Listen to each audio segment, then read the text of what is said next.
பெண் காவலரிடம் நம்பர் கேட்ட சவுக்கு சங்கர். வேனில் பயணிக்கும் போது திருமணம் ஆகாத பெண் காவலரிடம் பெயரும் செல்போன் எண்ணும் கேட்டதாக சவுக்கு சங்கர் மீது பெண் காவலர் பரபரப்பு புகார். அரசியல் விமர்சகர் சவுக்கு சங்கர் அவர்கள் மீடியாவில் வரம்பு மீறி பேசுனதுக்காக அவர் அரெஸ்ட் பண்ணி 7 பிரிவுகளில் அவர் மேலே வழக்கு போட்டிருக்காங்க. அவரோட கை உடைஞ்சிருக்கு. அடுத்தது அவர் உயிருக்கே உத்தரவாதம் கிடையாது, கோவை சிறையில் நான் கொல்லப்படுவேன் அப்படின்னு ஒரு பேட்டி ஒன்று கொடுத்துருக்காரு. இதெல்லாம் தாண்டி இன்றைக்கி அவரை நீதிமன்றத்தில் ஆஜர்படுத்த பெண் காவலர்கள் 10 பேர் கொண்ட குழுவோட வந்திருக்காரு. அப்போது அந்த வேனில் இருக்கும்போது பெண் காவல் அதிகாரிகிட்ட சவுக்கு சங்கர் பேர் கேட்டதாகவும் நம்பர் கேட்டதாகவும் அந்த பெண் காவலர்கள் புகார் அளிச்சிருக்காங்களாம்.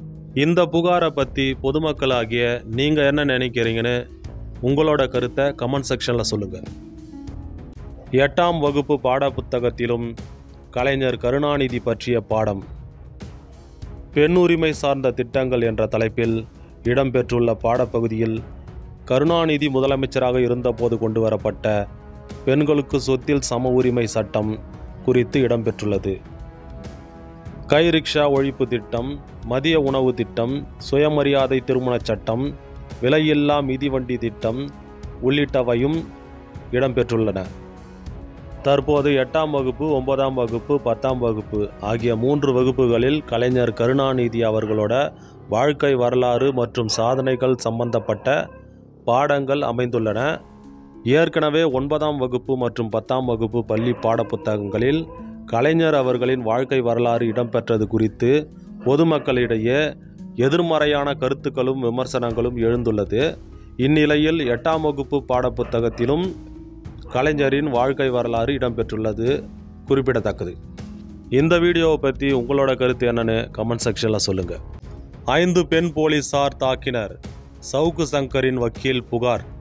கோவையில் இருந்து திருச்சி வரும் வழியில் சவுக்கு சங்கரை 5 பெண் போலீசார் தாக்கியதாகவும் முறிந்த கையை முறுக்கி துன்புறுத்தியதாகவும் மன்னிப்பு கேட்க வைத்து அதை ஒரு பெண் காவலர் வீடியோ எடுத்ததாகவும் சவுக்கு சங்கரின் வக்கீல் முல்லை சுரேஷ் பேட்டி.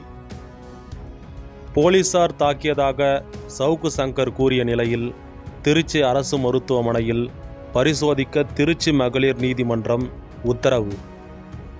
கோவையிலிருந்து திருச்சி வர வழியில் சவுக்கு சங்கரை 5 பெண் போலீஸார் சேர்ந்து கையை முறுக்கி துன்புறுத்தியதாகவும் அவரை மன்னிப்பு கேட்க சொல்லி ஒருத்தவங்க வீடியோ எடுத்தாங்க அப்படின்னு சவுக்கு சங்கர் தரப்பில் அவங்க வக்கீல் வந்து புகார் அளிச்சிருக்காரு.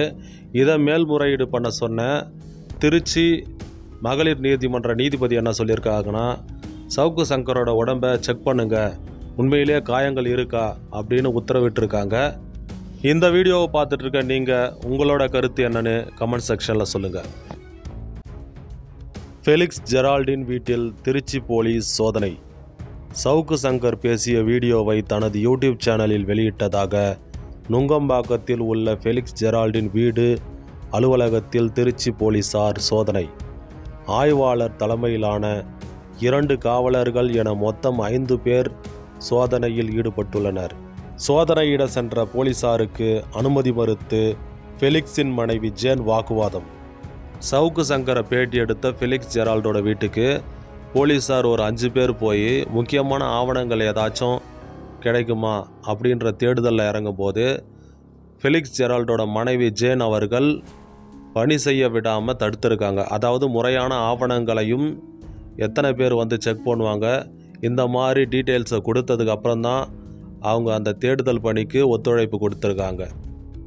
அது மட்டும் இல்லாமல் ஃபெலிக்ஸின் மனைவி ரொம்பவே பயத்தில் இருந்தாங்க. அதாவது போலீஸார் ஏதாச்சும் கொண்டு வந்து உள்ளே வச்சுட்டு அதுக்கப்புறம் உள்ளே இருந்து எடுத்த மாதிரி ஏதாச்சும் கேஸ் போட்டுற போகிறாங்க அப்படின்ற மாதிரி பயந்ததா அவங்களே அதை சொல்லிட்டாங்க. அதுக்கப்புறம் ஃபெலிக்ஸோட யூடியூப் சேனலுக்கு காவல்துறை போய் அங்கே சில ஆவணங்களை கைப்பற்றி கொண்டு காவல் நிலையத்துக்கு போயிட்டாங்க. அதுக்கப்புறம் ஃபெலிக்ஸோட மனைவி இந்த மாதிரி எங்களோட கேமராவையும் ஹார்ட் டிஸ்கையும் எடுத்துகிட்டு போயிட்டாங்க, இதனால் எங்களோட தொழில் வந்து பாதிக்குது, எங்களோட வாழ்வாதாரம் பாதிக்குது அப்படின்னு அவங்க தரப்பு வாதத்தை சொல்லியிருக்காங்க. இந்த வீடியோவை பார்த்துட்ருக்க நீங்கள் உங்களோட கருத்து என்னன்னு கமெண்ட் செக்ஷனில் சொல்லுங்கள். 10 ஆண்டுகளில் அபார வளர்ச்சி. பிரதமர் மோடிக்கு நடிகை ராஷ்மிகா மந்தனா பாராட்டு. கடந்த 10 ஆண்டுகளில் நாடு கண்டுள்ள வளர்ச்சியை பாருங்கள். இந்தியா மிக வேகமாக வளர்கிறது. இந்த வளர்ச்சி இதோடு நிற்கக்கூடாது. வளர்ச்சிக்காக வாக்களியுங்கள். இளம் பாரதியார்கள் வாக்களிக்க வேண்டும். இப்போது அவர்களுக்கு அந்த பொறுப்பு உள்ளது அப்படின்னு நடிகை ராஷ்மிகா மந்தனா அவர்கள் பேட்டி கொடுத்துருக்காங்க. அதாவது கடந்த 10 வருஷமாக இந்தியா நல்ல வளர்ச்சி பாதையில் போது, அடுத்த வாட்டியும் இந்த ஆட்சி நீடித்தால் இந்தியாவோட அபார வளர்ச்சியை யாராலும் தடுக்க முடியாதுன்னு சொல்லியிருக்காங்க.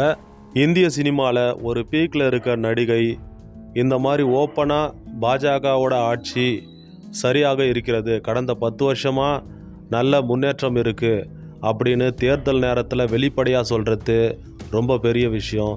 ஏன்னா இதுக்கப்புறம் அவங்களோட கரியர் இதனால் லைட்டாக அஃபெக்ட் ஆகலாம். பட் அவங்க அதெல்லாம் பொருட்படுத்தாமல் மனசில் பட்டதை அப்படியே சொல்லியிருக்காங்க.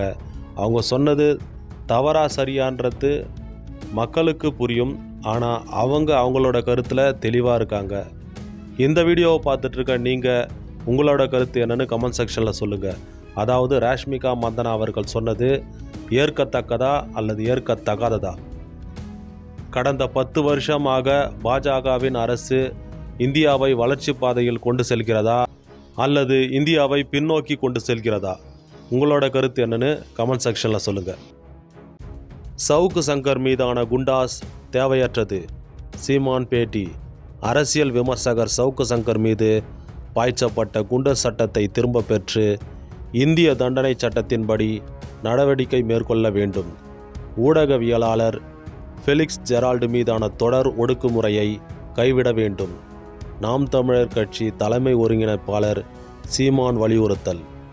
அதாவது நாம் தமிழர் கட்சி சீமான் அவர்கள் என்ன சொல்கிறாருன்னா, சவுக்கு சங்கர் மேலே போட்டிருக்க குண்டாஸ் தேவையற்றது, அதை திரும்ப பெறணும். அதற்கு பதிலாக இந்திய தண்டனை சட்டத்தின்படி அவர் மீது நடவடிக்கை எடுக்கணும்னு சொல்லியிருக்காரு. அது மட்டும் இல்லாமல் ஃபெலிக்ஸ் ஜெரால்டு மேலே இருக்க தொடர்ச்சியான அடக்குமுறைகளை கைவிடணும் அப்படின்னு சொல்லியிருக்காரு. இந்த வீடியோவை பார்த்துட்ருக்க நீங்கள் உங்களோட கருத்து என்னன்னு கமெண்ட் செக்ஷனில் சொல்லுங்கள். சவுக்கு சங்கர் மற்றும் ஃபெலிக்ஸ் ஜெரால்டுக்கு ஆதரவாக குரல் கொடுத்திருக்கும் நாம் தமிழர் கட்சி சீமான் அவர்களின் கருத்து ஏற்கத்தக்கதா அல்லது ஏற்கத்தகாததா? மசூதி இருக்கும் இடத்தில் கோவில் கட்டுவோம். பிரச்சாரத்தில் அசாம் முதலமைச்சர் ஹிமந்த பிஸ்வ சர்மா பேச்சு. 2019 மக்களவைத் தேர்தலில் 300 சீட்டுகளை வென்றோம். அயோத்தியில் ராமர் கோயிலை கட்டினோம். இந்த முறை 400 சீட்டுகளை வென்று ஞானவாபி மசூதி இருக்கும் இடத்தில் பாபா விஸ்வநாத் கோயிலையும் மதுராவில் கிருஷ்ண ஜென்மபூமி கோயிலையும் கட்டுவோம்.